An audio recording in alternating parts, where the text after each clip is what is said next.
যেভাবে বাংলাদেশের জনগণ চেয়েছিল, সেই জুলাই চেতনা এবং জুলাই আকাঙ্ক্ষার ভিতরে থেকে সরকার এবং বিরোধী দল একসাথে যদি দেশ গঠনের জন্য কাজ করে, দেশে শান্তি নেমে আসবে।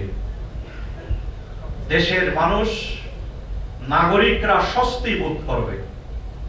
আর জুলাই আকাঙ্ক্ষার, জুলাই চেতনার বিপরীত, গণতান্ত্রিক চেতনার বিপরীত কোন দিকে যদি আমরা যেতে চাই, মানুষের মধ্যে আবার সেই পুরনো সংস্কৃতি, রাজনীতির এটি নিয়ে মানুষ ভীত সন্ত্রস্ত হবে।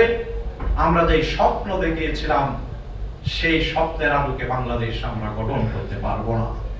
দেশটাকেও যদি আমরা স্থিতিশীল রাখতে চাই, রাষ্ট্র পরিচালনার গণতান্ত্রিক সরকার ব্যবস্থায় রাষ্ট্র পরিচালনার মূল দর্শনই হচ্ছে জনকল্যাণ।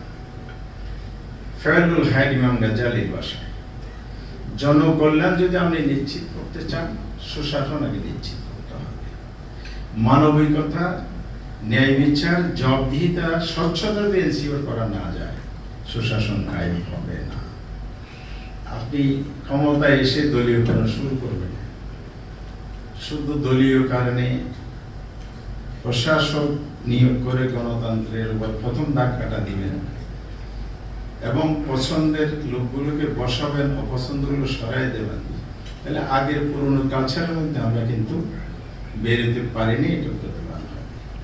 এই জন্য একটি সরকার গঠিত হয়েছে, আমরা স্বাগত জানিয়েছি, আমরা একসাথে কাজও করেছি অতীতে, সে সহায়তা আমাদের মধ্যে এখনো আছে।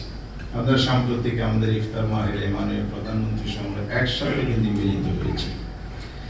সব মিলে আমরা কি চাই? আমরা ঐক্যবদ্ধ বাংলাদেশ চাই, একসাথে দেশ গড়তে চাই।